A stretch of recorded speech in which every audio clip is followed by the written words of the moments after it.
एक छोटे से गांव में दीपक नाम का एक बच्चा रहता था। वह बहुत ही समझदार और मेहनती था, लेकिन एक चीज में वह बहुत कमजोर था। उसे अपनी गलतियों को स्वीकार करने में शर्म आती थी। एक दिन दीपक के पिता ने उसे एक कीमती घड़ी दी, जो उनके दादाजी की थी। दीपक ने वादा किया कि वह इस घड़ी का बहुत ख्याल रखेगा, लेकिन एक दिन खेलते खेलते उसकी घड़ी कहीं खो गई। दीपक बहुत डर गया और उसने सोचा कि अगर वह सच बताएगा तो उसके पिता उसे डांटेंगे। इसलिए उसने अपने पिता से झूठ बोल दिया कि घड़ी चोरी हो गई है। उसके पिता ने उसे सांत्वना दी और गांव वालों को ये बात बताई। पूरा गांव घड़ी ढूंढने में लग गया, लेकिन घड़ी का कोई पता नहीं चला।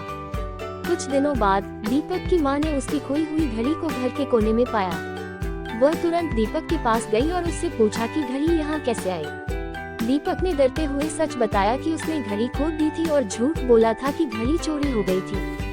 दीपक की मां ने उसे समझाया, बेटा, सच बोलने से भले ही कुछ देर के लिए तुम्हें परेशानी हो, लेकिन अंत में वही तुम्हें सच्ची शांति देगा।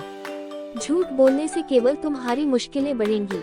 दीपक को अपनी गलती का एहसास हुआ और उसने अपने पिता से माफी मांगी। उसके पिता ने उसे माफ कर दिया और समझाया कि सच बोलना सबसे बड़ी बहादुरी है। सीख: सच्चाई में ही सच्ची शांति और सफलता छिपी है। झूठ के सहारे से केवल मुसीबतें बढ़ती हैं। हमें हमेशा सच बोलने का साहस रखना चाहिए।